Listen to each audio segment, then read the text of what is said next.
Okay, I wasn't even going to do a review on this movie because honestly, it's been out for a while, and it's doing so well that I've already been able to see it in the cheap theaters. I don't know when it came out. Maybe it was in July, late July, but I went and saw the new "I Know What You Did Last Summer," and I was thinking about it on the way home, and the more I thought about it, the more I was like, I should talk about it at the very least. It's been a while since I've done a movie review here, and I probably will be a while till I do another one just because there's not a lot coming out right now, and I'm busy doing other things and whatnot. So, yeah, why don't not? We can unpack this movie, just chat about it. This isn't going to be like one of my normal movie reviews. I'm going to talk about the whole darn thing because there's not a lot of stuff that I can complain about without actually talking about spoilers in the movie and how it all shakes out. So for those that really care about how I Know What You Did Last Summer 2025 remakequel, I think that is the weird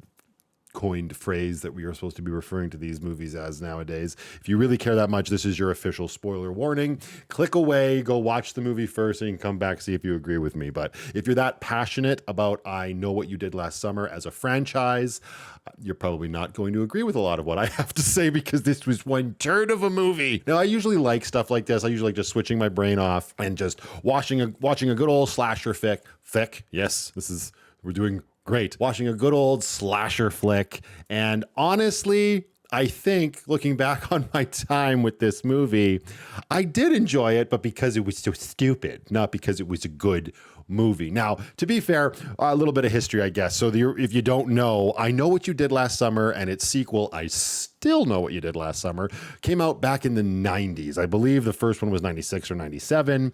And the only reason I think that is because they remind you of it a lot in this movie, right? So there's a whole crew of kids back then. They did something bad. They ended up killing a guy, and they decided to cover that up, not tell anybody. And then 1 year later, a crazy fisherman that carries a hook around, like one of those, big old meat hooks that you hold giant marlin up on or whatever, comes back to off them one by one. And that's the basic premise of the slasher flick. And to me, these movies have always been the B-tier Scream movies. Like Scream, I love the Scream franchise.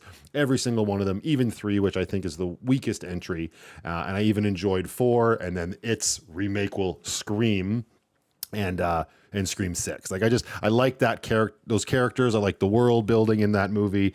And when it comes to I Know What You Did Last Summer, I think I've seen the originals one time each back when they first came out. And also we always sort of fell into those categories of all those other slasher flicks back then, like urban legends and stuff like that, right? They were all just trying to emulate the success that Scream had. But Scream had some really good quality talent behind it when it came to its writer with Kevin Williamson and the director Wes Craven. I don't know who wrote and directed the original, so I had to look it up out of curiosity. It turns out Kevin Williamson also wrote the original I Know What You Did Last Summer. The director, Jim Gillespie or something, I don't know who he is. So I'm surprised I haven't gone back and watched that one before. I do like Kevin Williamson as a writer usually, but that's cool. That's probably why I got a sequel. Back to the review. And I don't know who wrote and directed these. I saw the name on the screen and I said, that's great, sure. Another thing that this movie has going for it, because here's the thing, it's exactly the same. I mean, what else are you going to do? You got to have the same setup, right? So you got this group of morons that get together and they're hooting and hollering and not giving a care for life at all, and they end up acting a fool, and somebody tragically dies. And instead of owning up to it, which in the case of this movie is so weak sauce, the reason why, they get scared and they're like, oh, it's going to become a criminal thing. And it's the one genius kid in the group is like, no, this will be manslaughter. I'm like, no, literally the guy swerved to avoid you on the road and his truck went over the edge. You could have just called it in. We could have gone about our day. No, we got to cover this up. We got to get one of the kids' fathers who works at the police station to assist in covering it up and making sure that none of the kids were on scene. And then we have our movie, right? So these geniuses all screw up, somebody dies, and now it's a year later, and they've all been living with the guilt of having covered up this tragedy of this death of this person, right? And that's exactly what happened in the first movie. I mean, you're not going to stray too far from that formula. I also want to point out, too, before we get too far into the weeds on this, I found it highly amusing that one of the 3 production companies behind this is the studio called Original Film. Just let that sink in for a second. That's hilarious. Moving right along. So we're a year later, and here comes our killer dressed up in the fisherman's garb, just like back in the late 90s, and he's going to start killing people. And the immediate first thing, and this is probably, it's more my fault because I don't remember if in the original, the killer killed people that were not involved with that original crime. Doesn't matter because we're talking about this one, and he most certainly does. I think actually his first 2 or 3 victims are actually people that have nothing to do with the crime that had happened a year prior, which, well, that's a little weird. He doesn't know what those people did last summer, but apparently F them anyway. I mean, they all have something to do with our core group of characters, sure, but they had nothing to do with the incident, which I just thought was, okay, so these are just redcoats from Star Trek at this point. That's all. They're just here for cannon fodder. And that leads into my next point. You got all these other people dying, and the main cast, we were like an hour and 10 minutes into the movie, and I'm looking at my watch, which is always a great sign. I'm like, none of these mooks have died. I'm pretty sure in the original, half of them had gotten bumped off by this point. And if we're going to talk about the cast, here's the other thing that the original at least had going for it.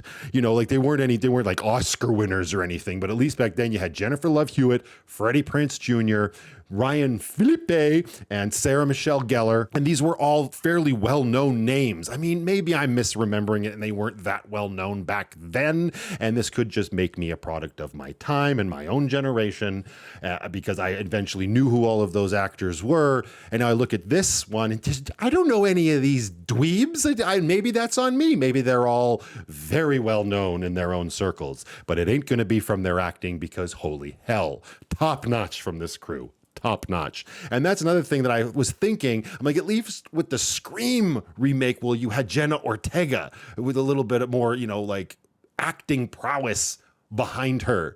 The characters in this movie, and it might also be part, I don't want to completely fault the actors because a lot of blame could be levied at the writing. And here's where we're going to get into the spoiler territory.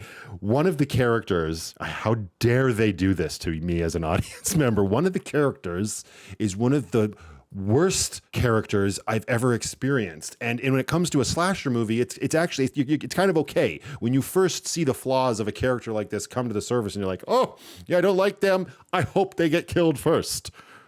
She survives. It's absolutely brutal. And we're talking about just like no sympathy, no empathy. You just don't like this person because she tragically loses her fiance to the killer. And then one of the first things in the next scene, she says, her friend says something about her being good looking or hot. And she's crying at the police stations and says, well, yeah, duh, obviously I'm hot. Like, are you kidding me? If this is indicative of the generation that this movie is representing with these characters, Lord help us. Damn. We're this far into the movie and none of these characters are dying. So obviously things are going to have to start ratcheting up the tension here. And of course it does. And they start dropping like flies. And it's like, all right, well, we're getting close to the goal line here. We got to wrap this up. And that's another problem with this movie. It's 2 hours long. It's a slasher movie, 2 hours long. It drags. It drags. You could have probably cut 20 minutes off this thing and that would have been a much better runtime. Another thought I had is another reason why these movies, maybe they just don't appeal to me like this, or maybe they're just not as effective, is because there's no hook. No pun intended. There's no hook at the beginning. There's no kill at the beginning like there are in all of the Scream movies. First 10 minutes, some characters getting off by the killer, and you're setting the stage and you're setting the tone for the movie. It doesn't happen here. You don't get that. And I understand that it's part of the story because you got to establish the characters and you got to lead up to the bullshit that they're going to do that's going to end up, you know, they're going to kill somebody and then they got to cover it up. Fine. But it's just, for me, it really works against that, or like it works against the tension and that pulling me in. I'm watching it and I'm like, all right, it's been 20 minutes. Why hasn't anybody died yet? Maybe the writers felt the same. They're like, kill the fiance. Was he there? No, F it. We don't need him. Why did we write him in? Damn. And of course, there's legacy characters, right? So we get Freddie Prinze Jr. and Jennifer Love Hewitt showing up. We even get Sarah Michelle Gellar. Let's unpack this just a little bit. So out of all of them, Freddie Prinze Jr.'s character and what they gave him to do has the most, which was cool to see. And he actually, it feels like he was into it. He brought the most to the story. Jennifer Love Hewitt, I swear to God, her first scene is she just have her screaming, and then she's giving a lecture at a college or some shit. And it's just and then it proceeds to tell you that she's been so traumatically affected by the stuff that happened in her life, understandably so, being chased by a killer on 2 separate occasions. She's put so much emphasis on how much that has destroyed her life. She's moved away from Southport, which is the name of the little sea town where this all takes place. She's moved away, far away, 45 minutes, really got out of Dodge, that one. And she doesn't look back. She's never going back, and she's in a dark place, but she's screaming and smiling and talking to her students about trauma. What? And then Sarah Michelle Gellar, and here's the conundrum with Sarah Michelle Gellar's cameo. Spoilers for the original I Know What You Did Last Summer. She died in that movie.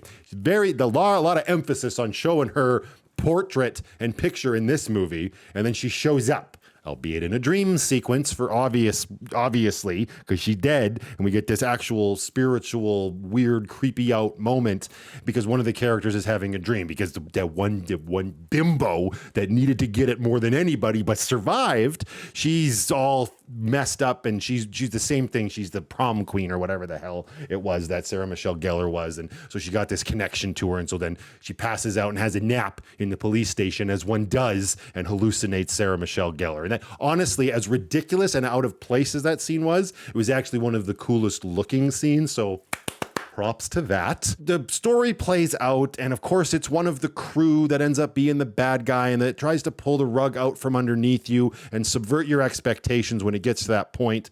And if you were really paying attention, like my dumbass was, you're like, wait a second, if it was that character, how did this scene play out? Oh God, there's 2 killers. And this is where my biggest conundrum with the movie came in, is because they ended up making one of the legacy characters the killer. They made Freddie Prinze Jr. the second killer in this movie. And initially, I just found it so utterly laughable when the whole scene is playing out and the big revelation is happening, and we realize it's him. The last girl realizes it's him, even though she's not the last girl because the blonde twit survives. I'm in my back of my mind, I'm like, this is if they had done the Scream 5. And Dewey ended up being the bad guy all of a sudden, I'm like, you don't disrespect the legacy characters, But again, then I'm like, I don't have this much attachment to the legacy characters, so whatever, it's just ridiculous. But then I thought about it a little bit more, and I thought about the reasoning, and the movie actually had me paying attention to it a little bit. There was a scene prior where I'm pretty sure it was Julie, Jennifer Love Hewitt's character, was talking about how trauma can change a person's psyche. And then the way that Freddie Prinze Jr.'s character, Ray, starts explaining the way that Southport, the people of the town, just ignored them and like swept it under the rug, and they didn't get the support they needed. And then he went through and experienced the same amount of trauma that Julie did back in the day. His brain snapped, and then he wanted revenge on the people of the town. Even maybe that's why they were killing people that had nothing to do with the accident. I don't know. But that's not the case, because when he's confessing and boasting about it to Julie, who arrives, does a 45-minute drive in about 3 minutes. Very impressive driving. Arrives just in time for the climax. He's confessing all of this to her. And at that point, I'm listening to him and I'm taking it in, and I'm like, my movie brain starts working. And the sad truth of the whole situation is that those seeds that were planted with trauma affecting your psyche and changing you is actually really cool. That's a really cool idea to do to a legacy character. And it's a good way to subvert expectations. Instead of just having the legacy characters come in and like save the day or anything, very similar to the Scream movies. Unfortunately, it's just not handled in a very believable way. It ends up being laughable. Like, he's not given enough screen time before the fact to build his character and have it make sense. It's just literally like, oh, the other killer was the chick that worked at my bar for me, and she didn't like the fact that all of these other friends of hers covered up the murder, and that really upset me, so let's kill as many people as possible. Like, I see there's such a nice potential nugget for something really cool there, and it's just wrapped up in all of this nonsense, woke bullshit. These kids are more invested and involved with effing each other than really anything else. Like, their motivations are just so skewed, and the writing is so piss poor, and it completely overshadows what could have been a pretty cool take on legacy characters and remakeables and everything. It would have been much better because here's the thing. At the end, when the movie ends, there's the credits and then they do the Marvel thing where they've got this post-credit scene. Thank God I didn't have to wait till the end of the credits. I was just yapping about the movie and then it came on. I was like, oh shit, they're going to torture us some more. Cool. We watched the scene play out where there's a character, I'm pretty sure from the second movie, that was Julie's college roommate. She's watching everything that is played out in the movie on a news broadcast. And then Jennifer Love Hewitt's Julie shows up at her door. And all of a sudden she's gotten a note from a new killer. And her and her friend are going to team up and go kick some ass one more time. Oh, it's ridiculous. And you can tell they were just